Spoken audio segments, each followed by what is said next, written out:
राहुल गांधी ने भारत जोड़ो यात्रियों के मुंह पे थूक दिया है। जम्मू में जाके उन्होंने बयान दे दिया कि हमारी सरकार आएगी तो हम 370 को रिवाइज कर देंगे। तौर पे अगर आप चाहते हैं कि हर व्यक्ति को कलेक्टर बना दिया जाए तो मुश्किल में केजरीवाल जी हैं, आपको क्या लगता है केजरीवाल प्रधानमंत्री के लायक हैं?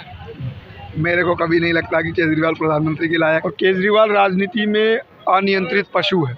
ये राजनीति की भाषा है।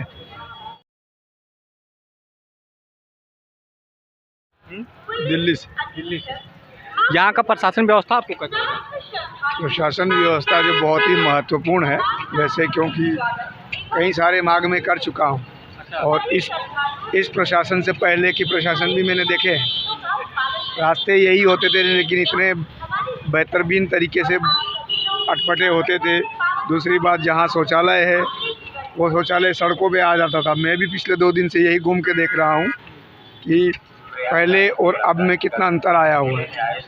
पहले से बहुत महत्वपूर्ण व्यवस्था बनी हुई है। चाहे कोई भी आपका 1 नंबर 2 नंबर या 3 नंबर जो घाटा पुल जो बने हुए हैं, किसी में भी कोई व्यवधान नहीं होता है। 2 व्हीलर को 2 व्हीलर के रास्ते से निकाला जा रहा है, 4 व्हीलर को 4 व्हीलर के रास्ते से निकाला जा रहा है, पैदल यात्री को पैदल यात्री अपने रास्ते से निकाला जा रहा है। और साथ में हर जगह अग्निशमन लगे हुए हैं। एक कुंभ की व्यवस्था जो एक छोटे मेले में लगी हुई, वो प्रशासन बहुत बेहतरीन है। 2024 में चुनाव है, आपको क्या लगता है किसको सत्ता की चाबी मिलेगी? ये चुनाव तो आप, ये सवाल तो आपने राजनीतिक कहा है कि किसको मिलेगी। अगर आप भारत का भ्रमण करेंगे और अलग अलग जगह जाएंगे तो उसकी आपको बात दिखती हुई मिल जाएगी कि आम जनता जो है भारत की, वो अपने आप को सुरक्षित और महसूस कर रही है। तो उनको ऐसा ही वातावरण चाहिए कि अपने को संकट खड़ा ना हो। तो ये चाबी तो सिर्फ मोदी जी की तरफ जाती हुई दिख रही है, यानी भाजपा की तरफ। भारत जोड़ो यात्रा से आपको लगता है कि कांग्रेस को फायदा होगा? देखिए, भारत जोड़ो यात्रा अगर जिस परिप्रेक्ष्य में उन्होंने निकाली थी उसको उठा पाते तो थोड़ा बहुत फ़ायदा करती, लेकिन ऐसा कुछ भी नहीं है। उल्टा राहुल गांधी ने भारत जोड़ो यात्रियों के मुंह पे थूक दिया है। जम्मू में जाके उन्होंने बयान दे दिया कि हमारी सरकार आएगी तो हम 370 को रिवाइज कर देंगे। और हम जम्मू वालों को उन्होंने भरोसा दिलाया है कि हम आपको 370 वैसा का वैसा देंगे, उसमें 35 को पुनर्जीवित कर देंगे और जैसी हमारे समय में थी वैसी कर देंगे, यानी 2014 से पहले वाली जम्मू की स्थिति ला देंगे। तो शायद ही उत्तर प्रदेश, मध्य प्रदेश, राजस्थान, गुजरात या भारत के किसी प्रदेश का लोकसभा का वोटर उनको वोट करेगा, क्योंकि जम्मू को कोई सुलगता हुआ नहीं चाहता है और सुलगता हुआ नहीं चाहता है कोई, उसको असंतुलित भी नहीं चाहता है। तो ये कांग्रेस उनको असंतुलित करने के लिए सीधे सीधे मुंह खोल दिए। तो भारत यात्रा का तो कोई मतलब नहीं है। अब उनको कोई दूसरी यात्रा निकालनी पड़ेगी, हो सकता है अपने आप को खड़ा कर पाए। बीजेपी कहती है हम पीओके लेकर रहेंगे, आपको क्या लगता है ले पाएगी? ये बीजेपी को लेना ही चाहिए। बीजेपी बात करे कि हम बलूचिस्तान के लिए लड़ाई लड़ेंगे या सियाचिन के ऊपरी हिस्से के लिए लड़ाई लड़ेंगे तो बात समझ में आती है, लेकिन पीओके वो उनके लिए बहुत बड़ा विषय नहीं है, वो लेना ही चाहिए। सियाचिन जो चीन के हिस्से में कब्जा किया हुआ है भारत का ने, तो उस पर आप क्या कहेंगे? हाँ, सीओके जिसके बोलते हैं, वो अति प्रभाव से जल्द भारत में आना चाहिए।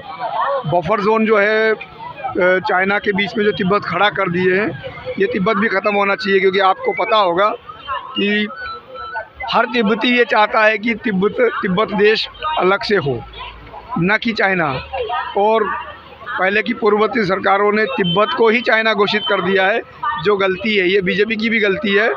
तिब्बत को स्वतंत्र देश मानना चाहिए, भारत का संग्रहित देश मानना चाहिए, यानी उसका सेना और वो चीज़ हम देखिए जो चाइना देख रहा है, क्योंकि वहाँ कैलाश मानसरोवर है और चाइना में कोई सनातन संस्कृति नहीं है। भारत में सनातन संस्कृति तो तिब्बत भारत का होना चाहिए, न कि चाइना उसको बुलाया जाना चाहिए। तो इसलिए तुरंत प्रभाव से चाइना का उपनाम जो तिब्बत के लिए उपयोग करते हैं वो ख़त्म होना चाहिए। भारत नहीं मानता आया है, सिर्फ ये गठबंधन की राजनीति की गलती है। मैं राजनीति को बहुत बारीकी से नज़र रखता हूँ। भारत कभी तिब्बत को नहीं मानता आया है। राजनीति के तहत गठबंधन की सरकारों ने इसको बोल दिया कि हाँ, चाइना को थोड़ा आगे बढ़ना दिया जाए, तो वैसे उसको पीछे भी कर सकते हैं। जैसे रोका है पहले, वैसे रोक सकते हैं, क्योंकि तिब्बत की सरकार तो हम चला रहे हैं ना। तिब्बत की निर्वाचित सरकार 1956 से भारत में चल रही है, जिसका प्रधानमंत्री धर्मशाला में बैठा हुआ है, जिसका गृह मंत्री लाजपत नगर में बैठा हुआ है, उसके सारे क्षेत्र हम देखते हैं। हमारा कितना खर्च है तिब्बतियों के ऊपर, ये कोई जानता थोड़ी है। इसलिए तिब्बत भारत का क्षेत्र, जो बफर जोन भारत का रहे, उसके महत्वपूर्ण निर्णय भारत ले, न कि चाइना। बेरोजगारी पर आप क्या कहेंगे? बेरोजगारी किस प्रकार की बेरोजगारी, आप ज़रा कहें। जो युवाओं की बेरोजगारी है तो उस पर आप क्या कहेंगे? आपको लगता है कि भाजपा दे पाएगी युवाओं को कोई? देखिए, रोजगार के तौर पे अगर आप चाहते हैं कि हर व्यक्ति को कलेक्टर बना दिया जाए तो मुश्किल है, या हर व्यक्ति आईपीएस बन जाए तब भी मुश्किल है, या हर व्यक्ति को टीचर बना दिया जाए तब भी मुश्किल है। व्यक्ति जिस कौशल में है, जिसको जो आता है, उसमें उसको रोज़गार करने के लिए प्लेटफॉर्म उपलब्ध हो, ज़्यादा से ज़्यादा धन की उपलब्धता रहे, ज़्यादा से ज़्यादा वो अपने कार्य को निपटा पाए। मेरे को नहीं लगता कि कोई व्यक्ति गांव से अपना बैग तैयार करके बोरी बिस्तर बांध के किसी इंडस्ट्रीज एरिया में काम करने जाएगा, या यहाँ से प्रयाग से चलने वाली ट्रेन पकड़ के दिल्ली में जाके अपने परिवार से दूर रहेगा। वहाँ जाके भी तो उसको 12-15 हज़ार रुपये मिलते हैं। वो 12-15 हज़ार का बंदोबस्त यहाँ हो जाए, अपने काम को मिल जाए, तो कोई नहीं रोज़गार का संकट रहेगा। महंगाई पे आप क्या कहेंगे? महंगाई तो है और होती रहेगी। महंगाई कभी डाउन नहीं होती है, कभी नीचे नहीं जाती है। यानी जो चीज़ 30 पैसे की थी वो 1 रुपये की हो गई है, तो वो वापस कभी भी 70 पैसे की नहीं होगी, वो 1 रुपये 10 पैसे की होगी।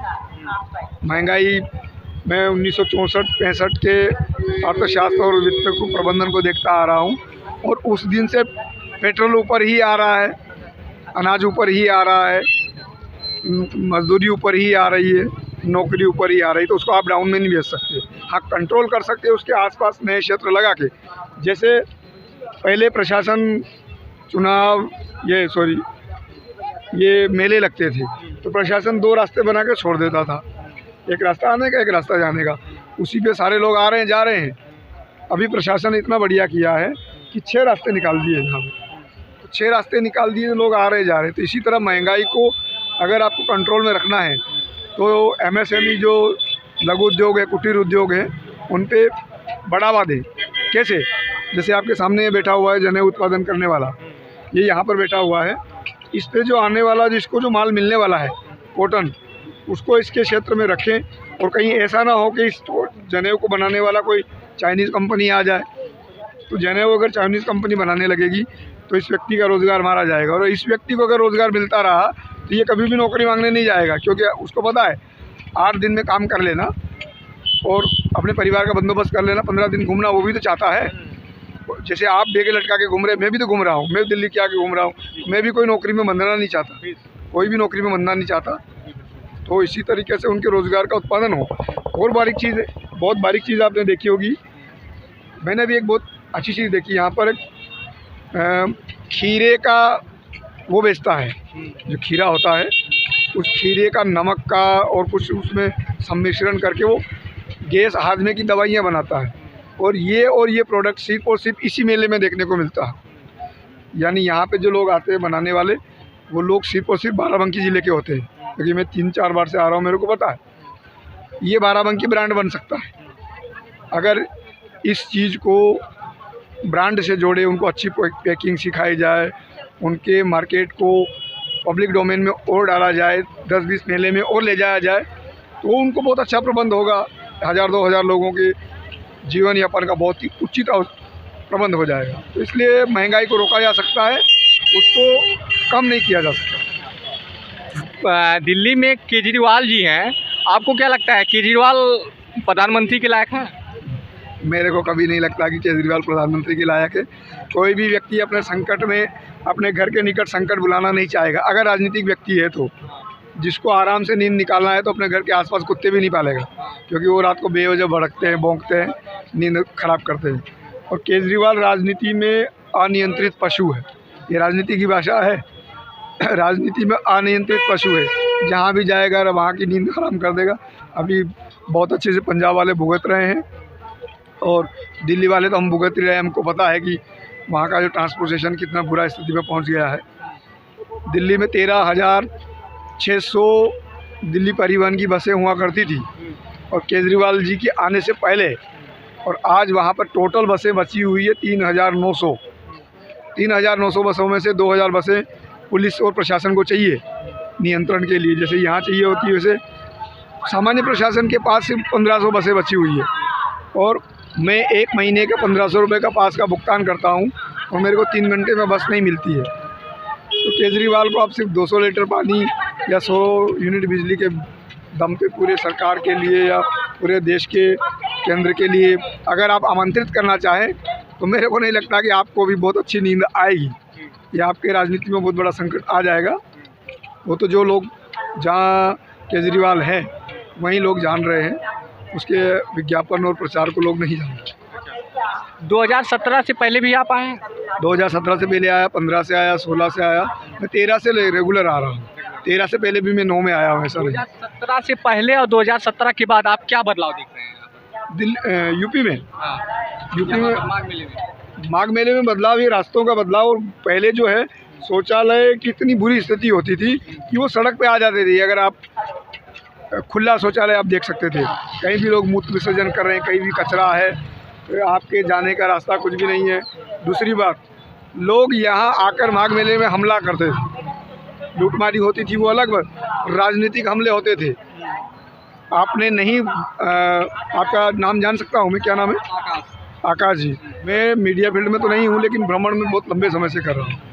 तो उस समय ये होता था कि यहाँ पर अगर किसी पंडाल को कुछ आवश्यकता होती थी तो आपको समाजवादी लेटर हेड पर लिखाना ज़रूरी था। और 2 व्यक्ति 3 व्यक्ति समाजवादी अगर आपको मिल जाते थे तो आपको पंडाल को चीज़ें मिल जाती थी। आज एक नॉर्मल व्यक्ति भी जो अपनी संस्था रखता है, संस्था के पैरामीटर तय करता है, वो व्यक्ति आकर अगर मेला प्रशासन को कहे तो उसका पंडाल बहुत आसानी से लग जाएगा। आपको माथाफोड़ी नहीं करनी पड़ेगी, आपको किसी राजनीतिक लेटर हेड पे लिखने की ज़रूरत नहीं है, आपको किसी महामंडलेश्वर के कहलाने की ज़रूरत नहीं है।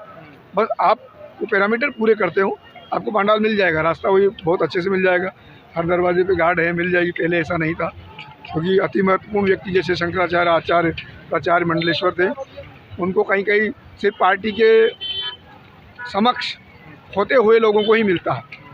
और आज उनमें से कुछ लोग अपने आप को रुष्ट भी मान रहे होंगे क्योंकि उनकी समाजवादी शासन में ज़्यादा चलती थी, अब नहीं चलती है। तो प्रशासन का, समाजवादी का और जनता का और माघ मेले का ये अंतर है। मैं बहुत लंबे समय से घूम रहा हूँ, देख रहा हूँ।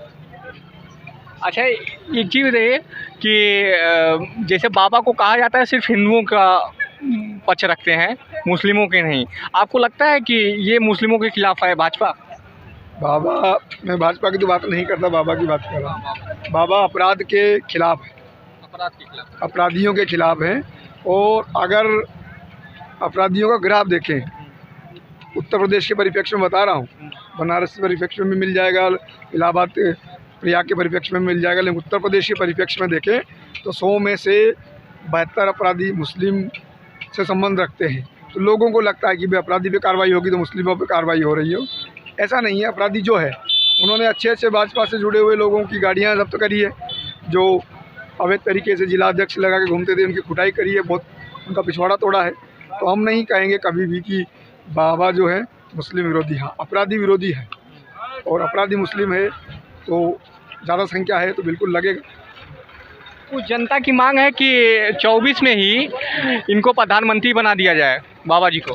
हाँ बिल्कुल, जनता की मांग क्या, मैं खुद आपके कैमरे के माध्यम से अगर आप इस डॉक्यूमेंट्री को चलाएंगे तो मैं मांग करता हूँ कि जल्द से जल्द योगी आदित्यनाथ को देश का प्रशासन दिया जाए और उस प्रशासन को उसी तरह कंट्रोल करें जिस तरह आज वो उत्तर प्रदेश के प्रशासन को कंट्रोल कर रहे हैं, और देश के अपराधों को भी कंट्रोल करें।